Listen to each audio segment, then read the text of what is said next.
This series on women in science, technology, and business is brought to you by Zoho Corporation. Zoho is the operating system for business. Hello and welcome. I'm Kamla. Today we are going to be talking about one of the best kept secrets of San Francisco since 1868. At least that's what the company's tagline says, one of the company tagline. And it's a chocolate company. They make chocolates and they make about 200 odd products. And the company is called Guittard. Did I say that right? Yep. Or Guittard? Guittard. Guittard. And with me is Amy Guittard. She is the fifth generation from the Guittard family. And this is what, a 150-year-old company? Yeah, next year we turn 150, so not quite there yet. So close. what do you have in the pipeline for the celebration? Oh my God, too many things, too many ideas boiling around in my little brain. I'm trying to sift through all of them and make sure that we do the company and the history justice. So. Okay, so Amy, at the company you wear many hats, even though your, I think formal title is marketing director. Correct. You do more than that. What yeah. exactly do you do at the factory, at the company's factory? Yeah, well, we all wear lots of different hats. We're a true family business. So we've got employees there who have worked there alongside their parents, met their spouses there. So when we say that we're a family business, we really mean it. And sort of by the same token, we all wear lots of different hats. So as director of marketing, I oversee any sort of product launches that we do. And then I also do a lot of experience marketing stuff out in the field. I work really closely with our chefs. And then I also do a lot of work in terms of sustainability, managing the community component of the work that we do at Origin, working with our farmers, alongside our director of sustainability, who works with me on the sourcing side as well. Okay, so we'll come back to it. Yeah. So I didn't know cacao is a fruit. It is. Little known secret. It grows on a tree, and that's where it starts. It grows about 10 to 15 degrees either side of the equator in what we call the cocoa belt. Okay, and so it's a pod. It's a pod. Okay, and then you split the pod open. Correct. And then they ferment it. Yes, so inside the pod are little seeds with a white pulp around them. And what happens on the farm is a really crucial component to flavor development. A lot of times people think that chocolate becomes chocolate when it arrives at a factory, which is very true. But a lot of the flavor development happens at Origin. And so that seed starts off in a variety of different genetics, you know, much like a green apple or a Braeburn or a pink lady. You've got different types of cacao. And so that is inherent in sort of the first flavor notes. But how a farmer ferments the beans and then dries the beans is also a really important component to flavor development. Okay, so it's a very complex process. Yes. This whole bean to table, bean to bar? A lot of people are starting to refer to it as bean to bar, which can be a bit confusing because people are like, well, are you bean to bar if you're making a chip? And we're like, well, yeah, just a different application. So are you a bean to bar because you also make chocolates that are in small batches? Yeah, I mean, I think the definition around bean to bar is a bit gray at the moment, but people, I think, are referring to the movement of bean to bar as really owning the entire process from sourcing to finished chocolate. We consider ourselves bean to bar in that we source the cacao, a really high quality cocoa. A lot of the cocoa we source is from farms that we've had relationships with for many years, and then we sort of work that product through our factory and then deliver the finished good to a chef who will use it, you know, to make a bonbon or a beautiful chocolate cake, or anything that you could use chocolate for. Yeah. So I didn't know. I thought Guittard only makes chocolate chip cookies for baking because that's what I've used the product for. So when I went through your factory tour, I was blown away. You make 200 odd products. Yeah. And I was also came away with the respect because of the complexity in getting the chocolate out. Yeah. So it starts off like this. Yep, it starts off, this is a cocoa bean. This is what we would get from the farm. So this in itself is a fermented and dried bean that comes from the pod that you were referring to. We get these and we put them through a cleaning process, and then we roast them and we separate the shell from the bean. And what you're left with is what we call cocoa nibs. And these nibs ground up, it's similar to how you make peanut butter from peanuts. You grind these guys up and you get what we refer to as unsweetened chocolate, or chocolate liquor, and then these go through a series of grinding processes. They go through a mill, and then they get refined down, and then they go through a conch. Once you've added in any of your milk or sugar, if you're making a milk chocolate, you add milk, any sugar, if you're making it, that depends on the percentage. You add that before it goes through the refiner, and then it goes into the conch, sort of develops more flavor, and then it gets tempered and deposited. So that's a very simplified version of a highly complex process. But the beauty in that is it is highly complex, but there's, as you saw in the factory, we've got machines that do a lot of the work, but a lot of the craft comes in being able to perceive certain colors or textures or smells, and being able to really work the product as a craftsman and as an artisan, because it is a time-tested product that is, there's always something different. A bean might have be treated differently in the summer than in the winter, and so you've got to take all of that into account when you're making chocolate. So the factory runs 24/7? Correct. I didn't know that the factory. And so what was interesting is you have a team of biologists, you have what you call the shop where your machines are repaired, and you have tasters. So this is diametrically opposite to what a layperson would think about a chocolate factory. Well, I think what's important to remember is for us, quality is such a, as a 150-year-old company, almost 150 years old, quality and consistency is so imperative to what we do and what we believe in. And so all of these things have to be in place, and everyone's got to sort of be taking steps together in order to make a product that tastes good. We always say taste has memory, and a lot of the people who use our products have used them and eaten them for generations. And so it's really important for us to be able to maintain that quality. And really the way we approach chocolate making is really this balance of our heritage and owning our values that we've had for so many years, but also taking an innovative approach and making sure that we, when we get a new bean, that we're listening to how it wants to be roasted and treating it unique to that specific bean. And really, it's not one size fits all when you're making chocolate. And I work with my dad, who, is very, very passionate about not only maintaining these flavors of these heirloom cacao beans that have been, have so much history just culturally, but also making sure that he makes a really high quality product with those beans. Are these beans being modified?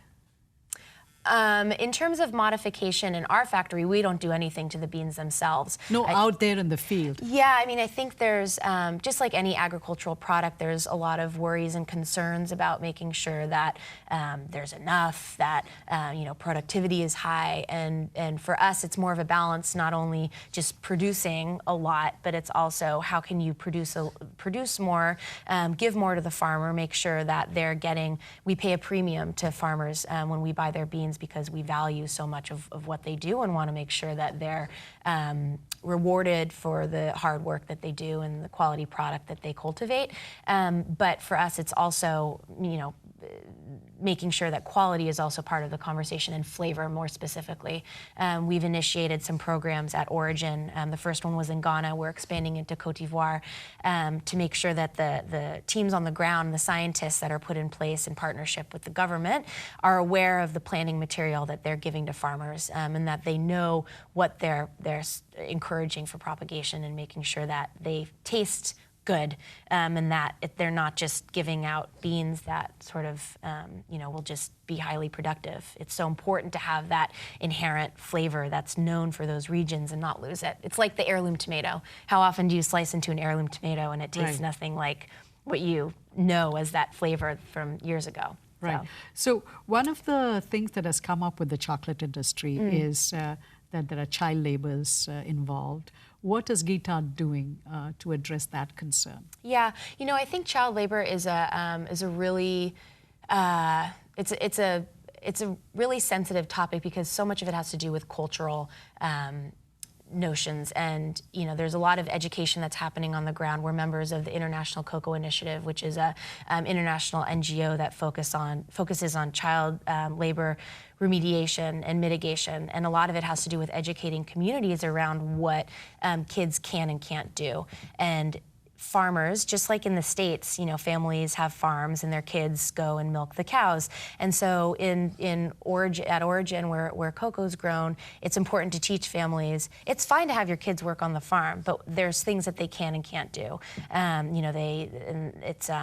It's an ongoing conversation, and I visit a lot of these communities and dialogue with them, and there's nothing in place can make sure that it doesn't happen unless there's education, and it happens from the bottom up. And I wish that I could snap my fingers and make it all go away, but child labor is just a figment of poverty. And if I could snap my fingers and get rid of child labor, it would be like snapping my fingers and getting rid of poverty, which we all know global poverty is not an easy thing to sort of solve. So, did you help out in your father's factory as a kid? I actually never helped out in the factory itself, but my place where I always went was R&D, the R&D lab. And I would develop recipes. I just would help them with sort of their day-to-day tasks in terms of doing research and development for our chocolates that we're producing. So I hold that department, as I do all of them, but in sort of a special place just because it's very nostalgic for me. How did you come up with the idea of bringing out the cookbook, using your chocolate? Yeah. I heard that your grandmother was a great baker.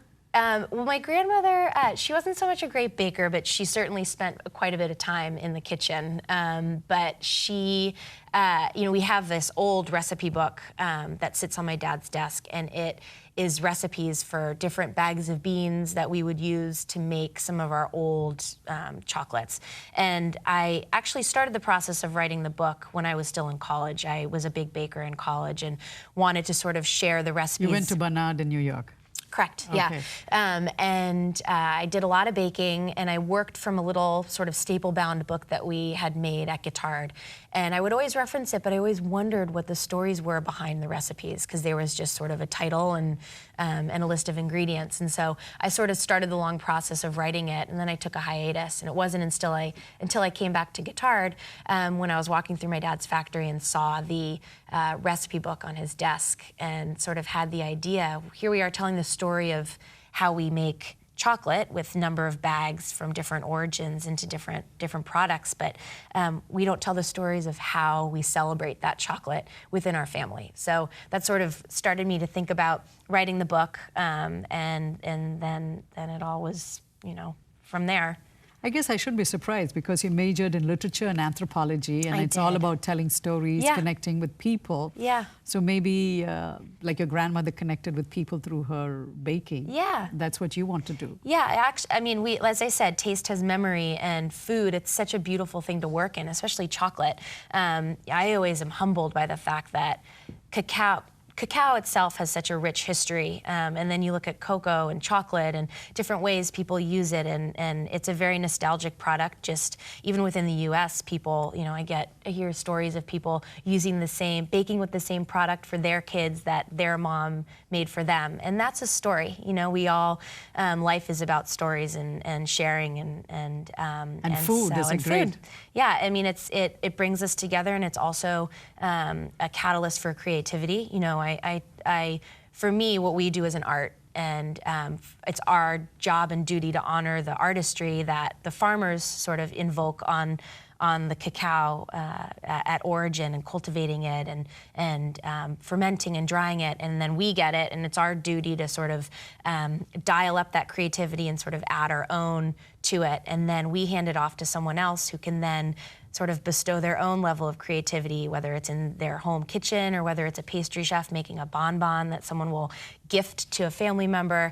I remember I was eating at a restaurant in San Francisco who happens to use our chocolate, and the chef brought me the flourless chocolate cake, and he put it down and he said, "This is you." I was like, "No, it's you, and it's our farmers," and it's this whole beautiful sort of amalgamation of creativity, and that's like, it's so humbling, and it's pretty cool.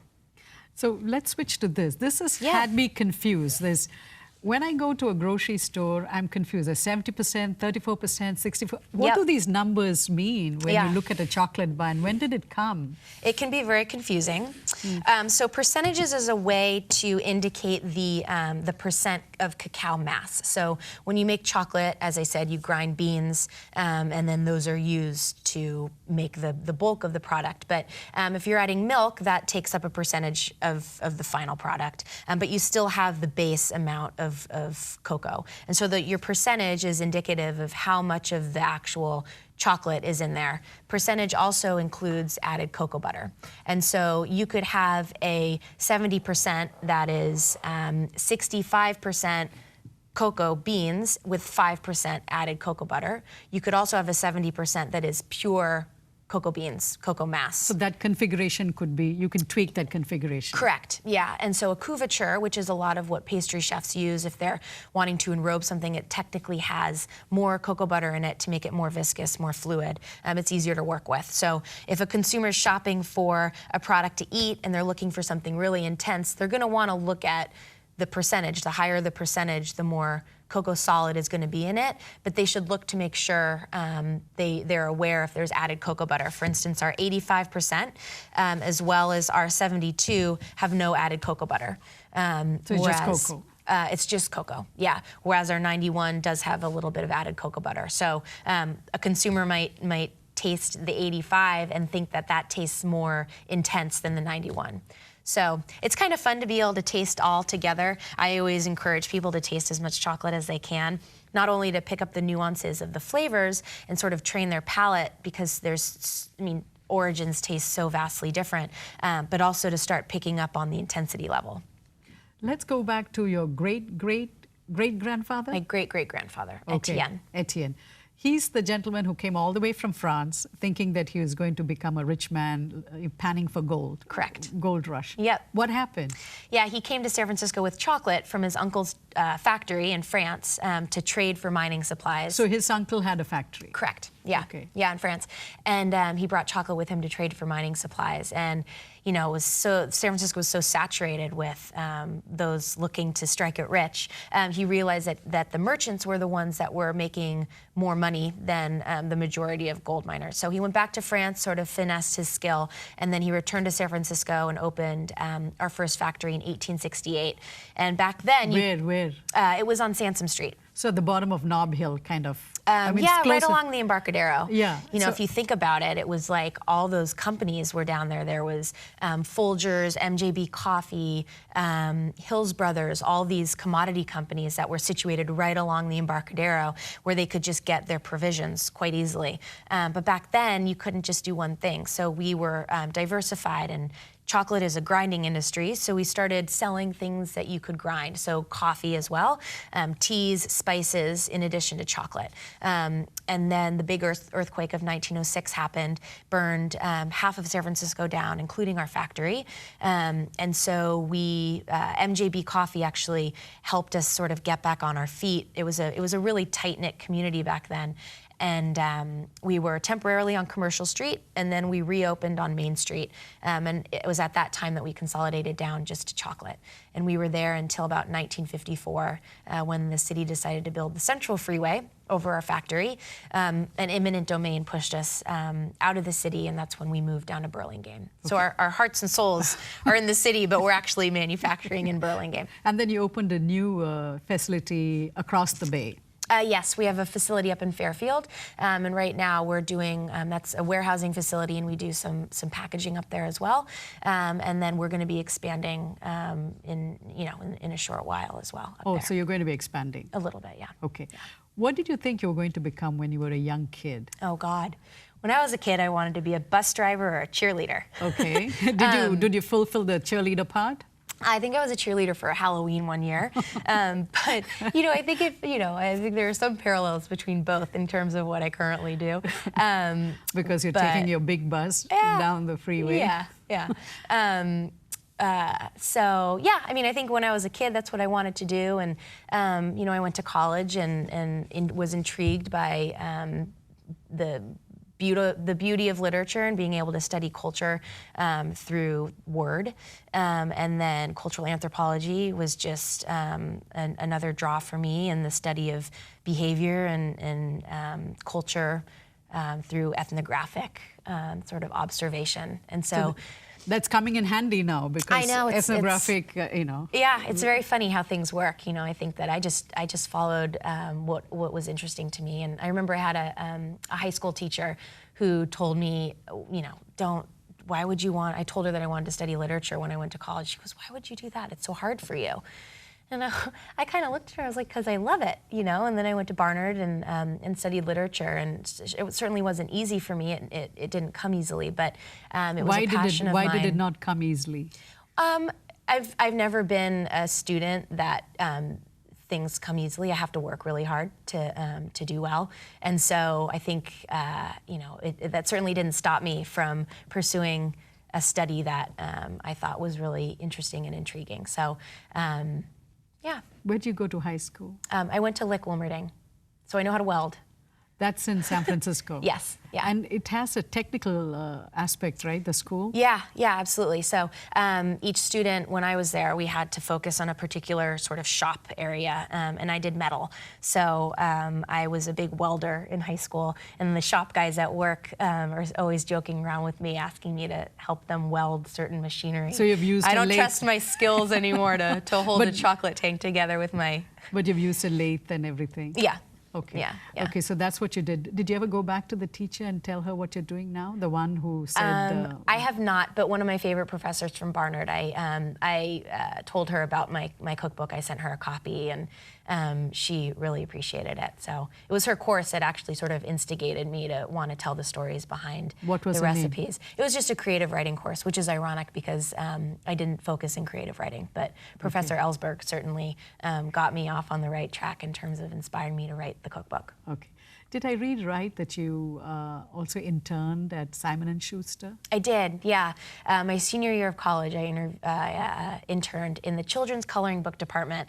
That must have been fun. It was amazing, but it certainly gave me insight into the publishing world, and it was not the department that I sort of thought that I would end up in, but to see the level of focus and artistry and even telling a story within a children's coloring book was a pretty, again, humbling experience. And just to see that process was pretty cool. And again, it's like the behind the scenes of books and telling those stories. How surprised are you that you are working for your family company? That's a interesting question. I think when I was younger, I always was intrigued by the business, and I always sort of thought, I'm the first woman in my family, and I sort of always there was a inherent draw that I felt to cacao and to the chocolate company, and I certainly bopped around and did other things before arriving there, which I think was really good for me, just because it sort of expanded my horizons and made me think about business in different ways. This is when you say bopped around, you worked at Cliff Bar. Correct. Yeah, I was at Cliff Bar for about 6 years right out of school, which I can't speak more highly of than, it was such a tremendous company to work for, and everyone there is amazing, and they have 5 bottom lines, and they build a business totally around those principles, and having that as a framework for how I approach business is very sort of top of mind when I do what I do now. And so, I think that, again, I kind of had an inherent draw to cacao. So I'm not so surprised, but every day is a new journey, and it's never a dull moment working in chocolate, especially working for your family business. So. Okay. Tell me about surfing and your brother. You said that your brother kind of is a big inspiration for you, your older brother. Yeah. And that he's the one who pushed you out of your comfort zone. Yeah. Jesse and I are quite close, and he has always sort of encouraged me to challenge myself and to think outside the box. And surfing was one of those things that he started doing far earlier than I ever did it. And he'd get in our red Volvo and drive out to the beach and surf. And he was the one who sort of encouraged me to give it a go. And how old were you? I was 15 when I first learned how to surf. And so right when I turned 16, I could actually drive myself to the beach. So I was surfing by myself. I had a whole sort of crew out in Pacifica is where I went, and a little bit at Ocean Beach in San Francisco when I was in high school. But it's certainly, without Jesse sort of pushing me to do it, I would have never discovered it. What has surfing taught you? Oh gosh, so much. Surfing has taught me that you are tiny, tiny in the world, that you can. I'm the kind of person that I set my sights on something and make it happen. But surfing teaches you that so much is, you just have to sort of let go and be graceful, and that the world is a powerful place, and there is. You can try and fight things, but you have to just sort of let go and be and separate, and be at peace with being in the moment. And hang loose. Yeah. Yeah. Okay. So is sports something that you would encourage young kids to take up, especially girls? Oh gosh, yes. Yeah, I swam competitively when I was in high school as well. And gosh, sports is all about independence. It's all about strength. And you think about the ocean, you think about the water, and it's this incredibly powerful force, but it's also so graceful and beautiful. And there's something about the balance of that, and being in the moment and being present and pushing yourself and knowing your ability and your strength is, I think, something invaluable. So you get a feedback loop. Yeah, Okay. absolutely. And that helps you in your day-to-day. Oh my gosh, yes. Yeah. Okay. And your mother. Yes. Tell me about your mother. My mom, my crazy mom. My mom is wonderful. She is, as my brother and my dad, we haven't really talked too much about my dad. My mom is a huge force in my life, and she constantly encourages me to stand up for myself and to be my own person, and be confident in who I am and not sort of sway to others' expectations, and sort of be comfortable living life at the beat of my own drum. And in 30 seconds, what do you have to say about your dad? Oh my gosh. Working with my dad is something that I clearly have a hard time articulating it, because every day is one of the most humbling, awe-inspiring experiences. I see a side of him that I've never seen, and I'm so grateful to be able to learn alongside him and see and try. I'm like a sponge. I'm trying to get as much of it out of him as possible, and appreciating every moment that I have to soak up the history of the company through him. Amy, thank you so much for stopping by and talking to us, and also what your mother had to say. Stand up for yourself. Yeah, thanks. Okay, thank you. And thank you for watching. If you missed any of our shows, you can watch them on our YouTube channel. We'll be back again next week with another edition of our show. Until then, goodbye. This series on women in science, technology, and business is brought to you by Zoho Corporation. Zoho is the operating system for business.